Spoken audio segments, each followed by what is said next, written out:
Hello, welcome to Legislative Report. I'm State Representative Kate Harper, the 61st District in Montgomery County. The Pennsylvania Department of Treasury is responsible for receiving and dispensing state monies and overseeing all withdrawals and deposits from state agencies. But that's not why I invited the Treasury Department to join us today. On today's program, I'd like to focus instead on the various programs that they run and oversee that might be of interest to you as a consumer in Pennsylvania. These programs can help reunite people with lost money, possessions, or even military decorations. They can help you save for your child's education, and they can help you set aside money for a disabled loved one. So joining me today to discuss all these consumer programs offered by the Department of Treasury is Deputy Treasurer for Consumer Programs, Jack Stollsteimer. Welcome to the program, Jack. Thank you, Kate. Well, thank you. Now that's a very Pennsylvania name, but before we start, why don't we talk about where you were raised and how you got to be the Deputy Secretary and what you do today? Sure. Thank you very much for having us, first of all. I'm from right next door to you. I live in Havertown, Delaware County. I've always been a Delaware County resident, and I've been a former prosecutor. I was a federal prosecutor for a while. But I'm also was appointed by Treasurer Joseph Torsello when he came into office in January of 2017 to be the Deputy State Treasurer for the consumer programs that you talked about, which are of vast importance to the people of Pennsylvania, and we take special care to make sure that these programs are functioning properly with the support of our legislators like yourself. Okay, so why don't we talk about these programs? Let's Sure. take them one at a time. I think something everybody worries about is paying for college. Absolutely. The cost of college is out of sight. I'm still paying for one of my kids' college, okay? Right. And he's out and Right. fortunately self-supporting these days. So I think let's talk about the 529 accounts and tell me how that helps somebody pay for college for a child or a grandchild or for themselves? I don't know. Can they use it that way? How's it work? They certainly can. Our 529 programs in Pennsylvania has two. We are 25 years old this year, so we've been in business for 25 years. Treasurer Torsello is very proud of the work we're doing with our 529 programs, and we're working to grow them even more in the years to come. So let's stop for a second. Yes, If ma'am. somebody had started putting away money when Right. the Pennsylvania 529 accounts had just started, they'd be paying for college for somebody right now, right? That's absolutely right. We've actually have people who have graduated from college because of the accounts that were opened back when the program began in the early 1990s. It's been a fabulous program that's helped people deal with the rising cost of tuition, as you mentioned very appropriately. Right now, the cost of college tuition is starting to get out of control for most people. Yes.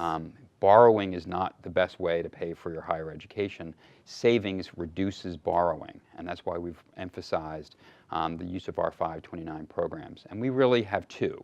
One is an investment program. Very imaginatively, we call it the IP program because it's the investment program.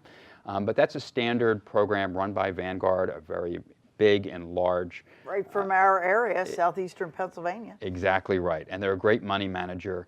And what they do is they offer you 16 different ways of saving your money, from aggressive savings to more moderate to conservative savers. And in that program, what you put in is what you can get out at the time your child is going to college. It's all based on market returns. And most viewers, I think, are probably familiar with Vanguard accounts and how they work. This is a similar model. It's just within a 529 program, so the growth of your money is not ever taxed by the federal government. That's the key difference about 529 programs. 529 actually is the section of the IRS code that exempts these programs from federal taxes, or at least some federal taxes. So for as little as $25, you can open up a Pennsylvania IP plan, investment plan, have Vanguard manage your money, and you can save thousands of dollars to make college tuition more affordable for people. The second program we run is called the Guaranteed Savings Program. And this is a very unique program. It's only offered to Pennsylvania residents. Either the owner of the account or the beneficiary has to be a Pennsylvania resident. And in this program, your return isn't based on the market return. Instead, Treasury is the one who invests your money, and what you're really doing is hedging against inflation. When you make a contribution for as little as $15 a contribution into the guaranteed plan, We buy college credits for you at today's prices, and we pay the inflation when your child actually goes to school. It's a great, Wow. it's a great program, a great hedge against. How can we afford that? Just speaking as a person who has to balance Pennsylvania's budget every year. We've been doing fabulous with our investment returns. Okay. Right now, the GSP program has an over $300 million surplus in our accounts. And what we found is even when the market is in a downturn, there's never a run on the bank. These are long-term investments, and Sure. eventually our market returns will come back to pay for the cost of college. Everybody who comes into that program is helping seed the people ahead of them. And it's really one of the best programs, deals out there to help people deal with the cost of higher education. And Treasurer Torsello is making a big point. He'll be announcing this in the days to come. But we want to make sure that people know this is not just for college education, for higher education at elite universities. Our programs, both our IP and our GSP programs, can be used for career training. They can be used at community colleges. They can be used at Ivy League schools. It doesn't matter to us how you're going to get your higher education. We just want you to get it, because too few Pennsylvanians have earned and attained higher education status, and that's going to hold us back in the years to come. 95% of jobs that have been created since the Great Recession have gone to people with higher education degrees. Yet only 43% of people in Pennsylvania right now of working age have those. So we have to get more people into higher education, whether it's workforce development or whether it's to go on to graduate school. We need to convince people that they need to do this for their own well-being. Well, I mean, the truth is Pennsylvania is also blessed with a huge number of higher education institutions. Absolutely right. Not just in our area, but across Pennsylvania. You're absolutely right. And one of the ways this program works is it supports the state schools by helping people save today to get into state schools in the years to come. And one of the things we're doing, and I know, Representative, you voted for this, but this year we passed a fiscal code that had in it a seed of a great new program called Keystone Scholars. What we're doing now at Treasury, which is new, is we're going to offer the gift of higher education to every child born or adopted into Pennsylvania in the years to come. Starting in January of 2019, every child born in Pennsylvania or adopted in Pennsylvania who is a resident will be offered a $100 scholarship into a 529 program. To get them started. To get them started. $100 is not going to buy you much higher ed. It's not, but the research shows that even for moderate and low income people, just any savings at all makes them that child 7 times more likely to go to and complete higher education. Okay, so when I was a kid, my grandmother bought United States savings bonds, I believe. That's exactly right. This is a better version. You sound just like Treasurer Torsello, because that's exactly the story he tells. And it was the same idea. You probably thought, like he did, that that was the worst gift you'd ever gotten when you were a child. Right, what is this, Right. But it was your family. And I wanted a pony. Okay. And you can still get a pony. But what that did was tell you that your family believed in you. And what we're trying to do with Keystone Scholars is make sure that every child in Pennsylvania knows that we believe in them. And that they have to live the American dream, they're going to have to attain some level of higher education, whether it's workforce development, whether it's career training after high school, or whether it's a 4-year or professional degree. We need to encourage them the same way your family encouraged you. Okay, so you sold me on this. So let's suppose I'm a grandmother. I'm not yet. No hints there, Tommy. But anyway, let's suppose I'm a grandmother and I have just had the first grandchild and I really want to do this, the way my grandmother did for me. Yep. What do I do? Do I call Vanguard? Do I call Treasury? What do I do? You have to open it through Treasury. You go to our website, which I think is going to be running across your screen as people are watching this. And what we're going to do is right online. It's very simple. For as little as $15, you can open up a GSP account, guaranteed account. For as little as $25, you can get started on an IP account and have Vanguard manage your money. It's little bits of money that are deposited over a long period of time. It's the time value of money that will make a huge difference in that child's life. And a grandparent, a family friend, anybody can contribute to that account. But we need somebody to take the first step and open the account. Get it opened. Open Okay. the account. And so I open this account for this as yet unborn grandchild, and I let the parents know. Yes. And for birthdays, or do do it every month, every week? I mean, obviously, I'm still working. Do they do Right. it with their paychecks? How do people save for these things? They do it in all kinds of manners. The best way, if you can do it, is to do it as a payroll deduction, because it's called setting and forgetting. You won't even miss that little Right, you don't amount get of it, money you don't if you even don't see get it. it. Exactly. So we've got people doing that. We've got people making gifts during the course of the year. One of the great things the state legislature has done to support this program, and our ABLE program, which we're going to talk about in a minute, is to give a state tax exemption for contributions up to $15,000. So, Wow. so at the end of the year, a lot of people... Every year? Every year. Most people probably wouldn't have 15,000 to put in, Right. so it would be all exempt. Exactly right. And Right. that's a huge incentive for people to get their money in, especially by the end of the tax year. So at the end of the year, we see a lot of people who are depositing their money so they can get the tax exemption that Pennsylvania so generously offers them to help them save for their Right. their I'm child's married to a future. certified public accountant. I'm sure that would be his advice. Exactly right. Okay, so that's how we pay for college. Now, some people have a disabled family member, and I know Pennsylvania's, we do a lot for disabled family members, and we try to make sure that their lives are deeply rewarding and that they're safe. But your department actually handles a program for disabled people, and what's that called, and what does it do? It's called ABLE, and thanks to the Pennsylvania legislature, it is for the first time allowing people with disabilities to work and to save without worrying about whether or not they're going to lose their access to federal benefits. Right. Which is a huge issue I for have a people. disabled family member, and I know that she's only allowed to have a certain amount of money in her own name, and she's only allowed to earn a little bit also. So, Well, she uses ABLE, she can do a lot more. So ABLE stands for Achieving a Better Life Experience.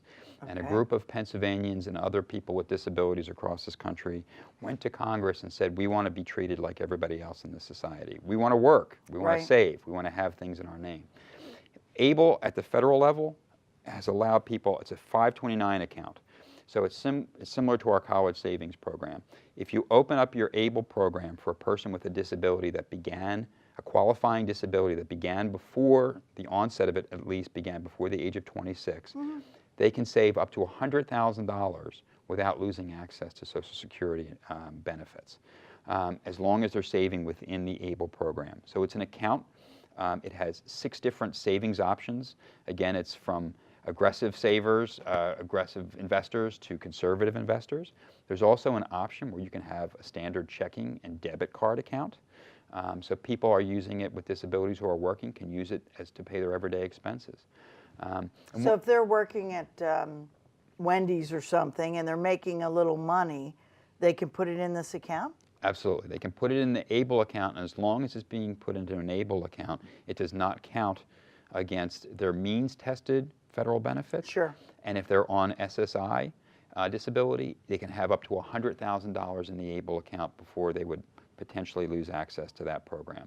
So this was really a program created by the federal government in partnership with the states to give people with disabilities that opportunity you just talked about to live a full life and to achieve, as long as they do it through ABLE account. And one of the best features of this program is the flexibility in what is considered a qualified expense.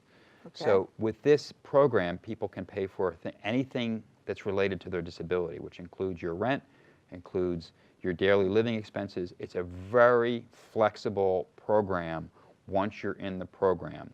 And the good news is because of help we've got from people like yourself in the legislature, you have a state tax exemption for contributions that somebody puts in up to $15,000 a year.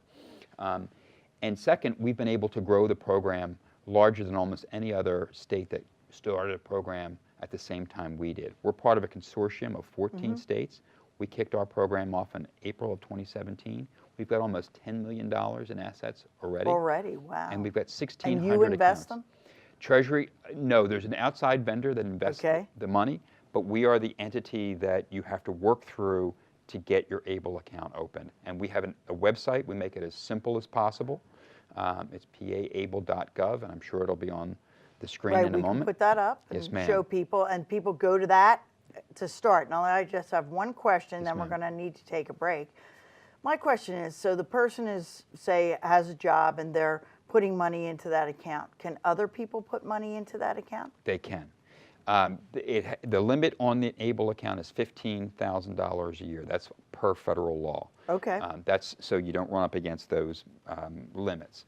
And so if people are putting it in, you still have to be careful that they can't put in, multiple people can't put in more than $15,000 a year into one person's account.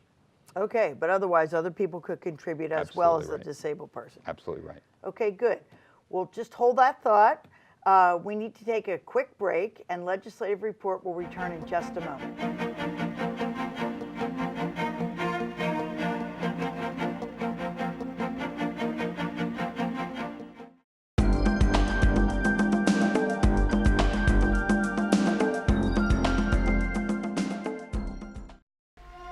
Did you know that there are 6 ornate bronze chandeliers hanging in the House chamber?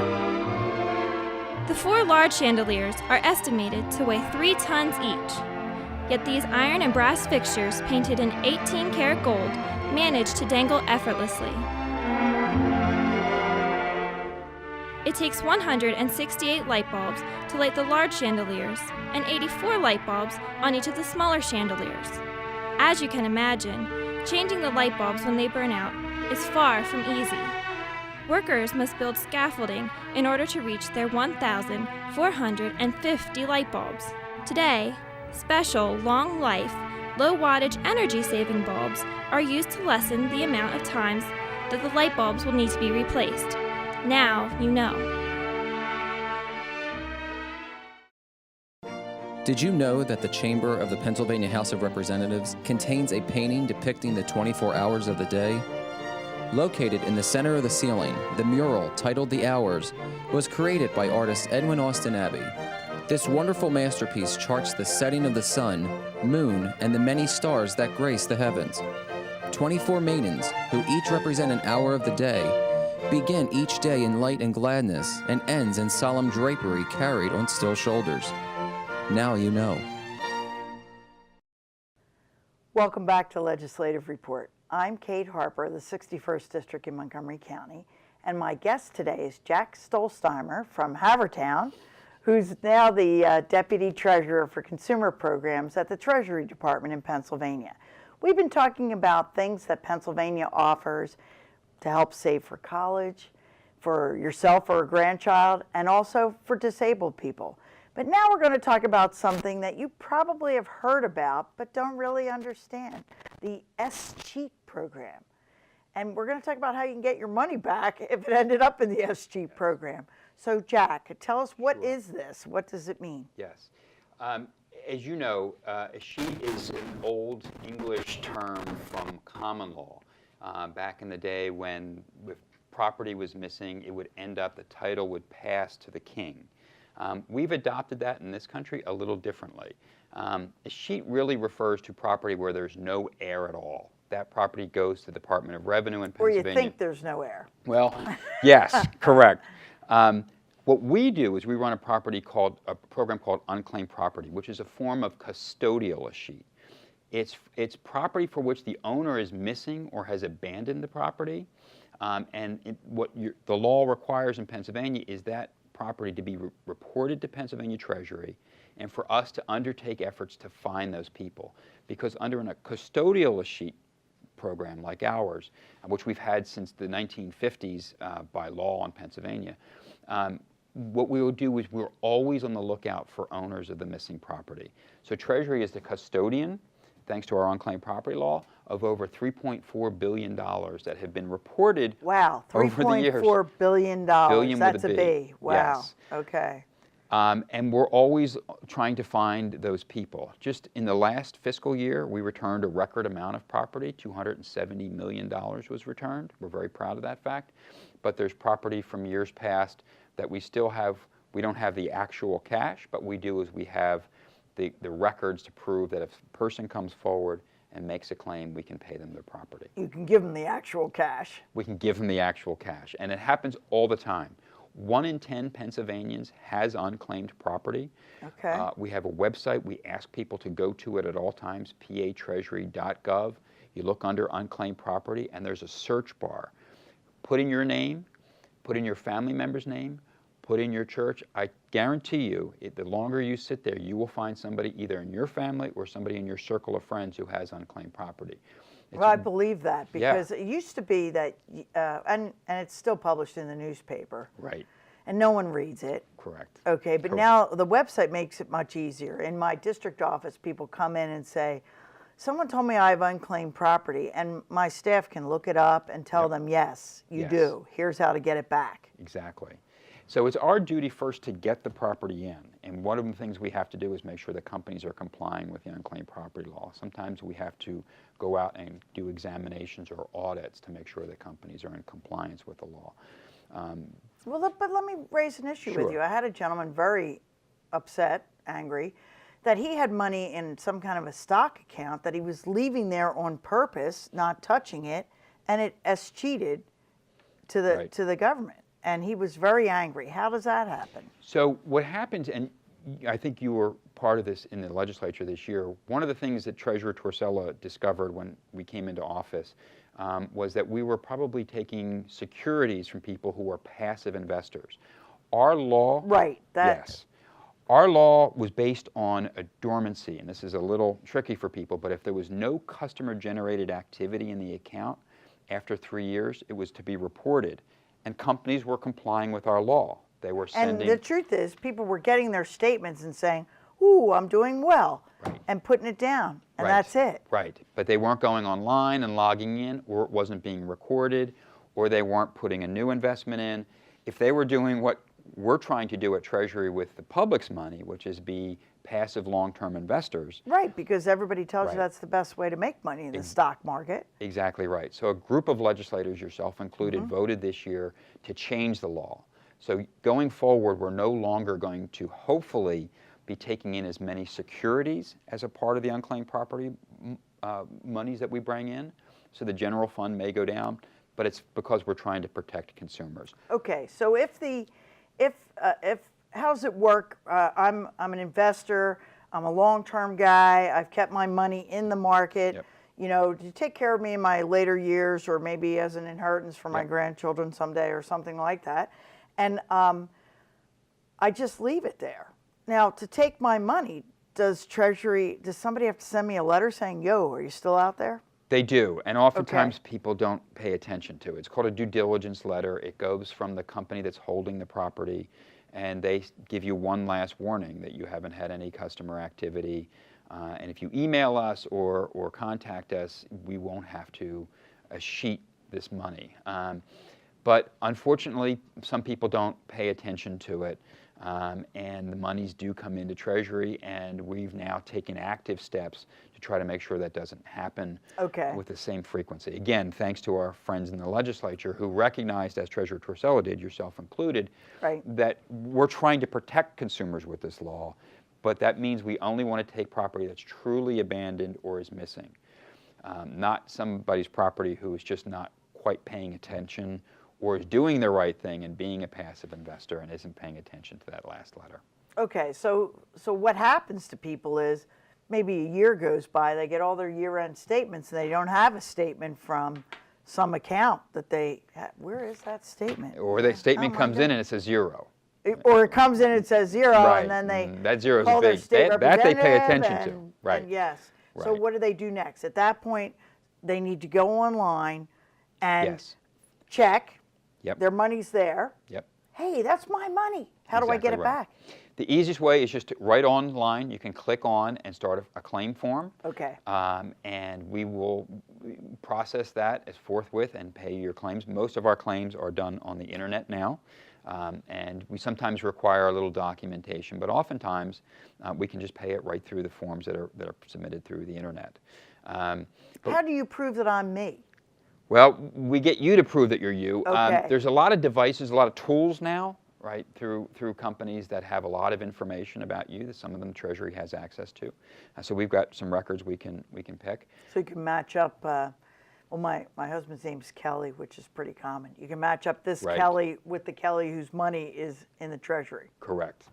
And oftentimes, if we can't do that, if it's not that simple because your husband's name is, and it's a joint owner, and he's got a very common name, we might require you to send a piece of documentation, like your last utility bill that shows both of your names at the address where you live. So sometimes it's one piece of evidence removed, but we can get these returns. Like I said, we just set a record last year for the amount returned, and we're continuing to improve our systems over and over time.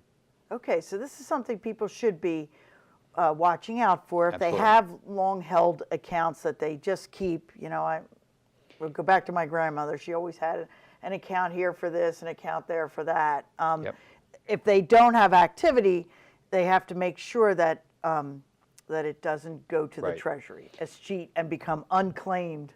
Let me give you a typical example. When I started working at Treasury, my wife looked online. She found a $44 dividend check that she never got in 1978, right when she was still in high school. I shouldn't say that too loud because she doesn't Right. like people to know.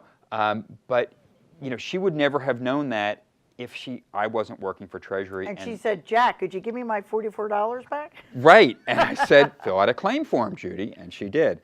But people need to alert families and friends. The word's getting out more and more, I think, which is helping us pay more claims. And quite honestly, our partners in the legislature are doing a fantastic job. I know your office does this. But when we send lists out to you of new properties, looking for constituents in your district who might have unclaimed property and giving them a little nudge and say, hey, you should go We online. do that. We're trying to help people out here. So. Yes, and it's a tremendous help because this is all about protecting people's property and then getting it back to them. All right, we just have about a minute left. Tell me, what is this if you get somebody's military decorations Absolutely. or something like that? I'm how does really that glad work? you asked about that. Treasurer Torsella has prioritized this. Okay. One of the areas of property we get is intangible property from safety deposit boxes. And frequently when we open those, because the person has died or they've forgotten about it, we're finding military medals. Some of them are from the Second World War. We've even gotten some from the Civil War. Sure, you would put that in a safe deposit box so you Absolutely. wouldn't lose it. These are family mementos that mean everything to us. So Treasurer Torsella has prioritized them. We've created a special website that people can go and search medals. We're They trying to search get, by name again? you can search by name, Okay. and we've got hundreds of these medals. We've returned a lot of them in the last 6 months, but they come in all the time. But if you can help us, if you know a veteran who might have a missing medal, even if it's not your family itself, but if you go online and search, you help us return these medals will be a huge help. These mean the world to us. We would never sell these. And they usually mean the world to the veteran as well, or his family. And his family. And Right. returning them are heart-wrenching experiences. Exactly. And we're happy to do it, and we thank you Right. in the legislature for Well, your help. that's great. So I think everybody should know about that Yes, ma'am. program as well. But that's all the time we have for today's program. I am State Representative Kate Harper. If you need assistance with any state government matter or with figuring out whether you got some unclaimed property out there, please contact me at my local Bluebell office. That address and number will be shown on your screen in just a moment. Thanks for watching. Join me again for Legislative Report, and thank you, Jack. I appreciate your being here in the Treasury Department as well. Thank you so much.